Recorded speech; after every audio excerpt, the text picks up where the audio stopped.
आंध्र प्रदेश के विशाखापट्टनम से एक बेहद दर्दनाक खबर सामने आई है।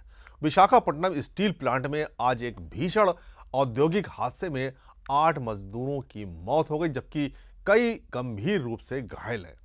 शुरुआती जानकारी के अनुसार यह हादसा स्टील मेल्टिंग शॉप यानी एसएमएस यूनिट में उस समय हुआ जब बहुत ज्यादा तापमान पर मौजूद पिघला हुआ स्टील एक विशाल लैडल या कंटेनर से अचानक रसने लगा और देखते ही देखते पूरा क्षेत्र आग और धधकते स्टील से भर गया। आई विटनेस के अनुसार घटना अचानक हुई, वहां काम कर रहे मजदूरों को संभलने तक का मौका नहीं मिला। कई कर्मचारी पिघले हुए स्टील की चपेट में आ गए और गंभीर रूप से झुलस गए।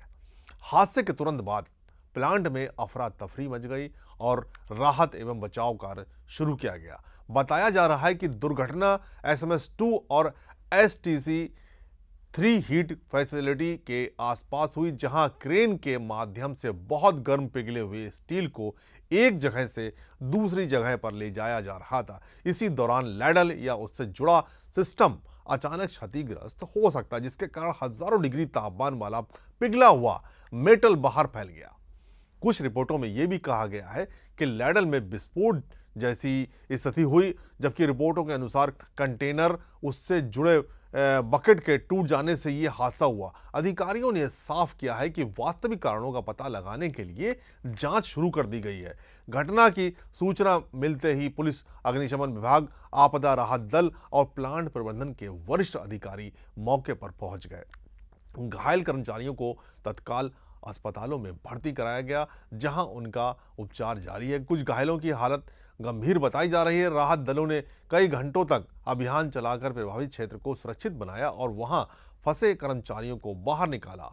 अधिकारियों की माने तो हादसे के समय मौजूद मजदूरों को बचाने के लिए हर संभव प्रयास किए गए, लेकिन ज्यादा तापमान और तेजी से पिघले हुए स्टील के कारण कई लोगों की जान नहीं बचाई जा सकी। हादसे की गंभीरता को देखते हुए आंध्र प्रदेश की गृह मंत्री वी अनिता ने तत्काल अधिकारियों से संपर्क किया और स्थिति की जानकारी ली। गृह मंत्री ने जिला प्रशासन, पुलिस अधिकारियों और स्वास्थ्य विभाग को घायलों के बेहतर इलाज की व्यवस्था सुनिश्चित करने के निर्देश दिए।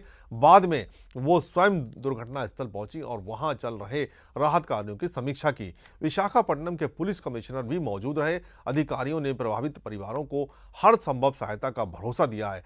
उधर आंध्र प्रदेश के मुख्यमंत्री एन चंद्रबाबू नायडू ने भी इस हादसे पर गहरा दुख जताया है।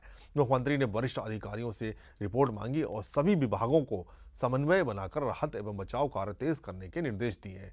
उन्होंने मृतकों के परिजनों के प्रति संवेदना व्यक्त करते हुए कहा कि राज्य सरकार इस कठिन समय में प्रभावित परिवारों के साथ खड़ी है। साथ ही घायलों को सर्वोत्तम चिकित्सा सुविधा उपलब्ध कराने के आदेश दिए गए।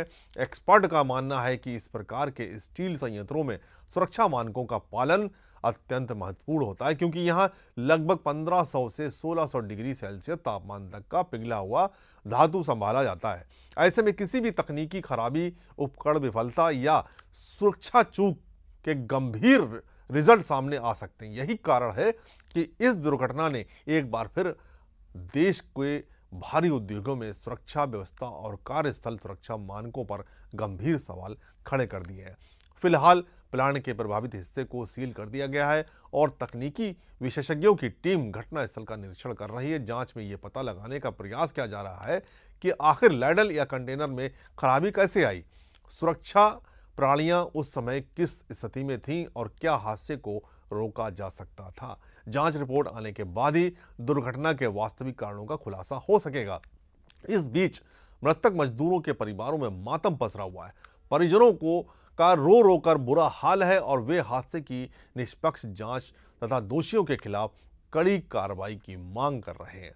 मजदूर संगठनों ने भी घटना पर गहरा दुख जताया और कहा कि भविष्य में ऐसी घटनाओं को रोकने के लिए सुरक्षा व्यवस्था की व्यापक समीक्षा की जानी चाहिए। विशाखापट्टनम स्टील प्लांट देश के प्रमुख इस्पात संयंत्रों में से एक माना जाता है और इस दुखद घटना ने पूरे औद्योगिक क्षेत्र को झकझोर कर रख दिया है। फिलहाल पूरे राज्य की नज़र जांच रिपोर्ट और घायलों की स्थिति पर बनी हुई है। हम लगातार इस बड़ी खबर पर नज़र बनाए हुए हैं और जैसे जैसे अपडेट सामने आएंगे आपको सबसे पहले जानकारी दी जाएगी। हम लगातार इस बड़ी खबर पर नज़र बनाए हुए हैं और जैसे ही जैसे अपडेट सामने आएंगे हम आपको सबसे पहले जानकारी देंगे।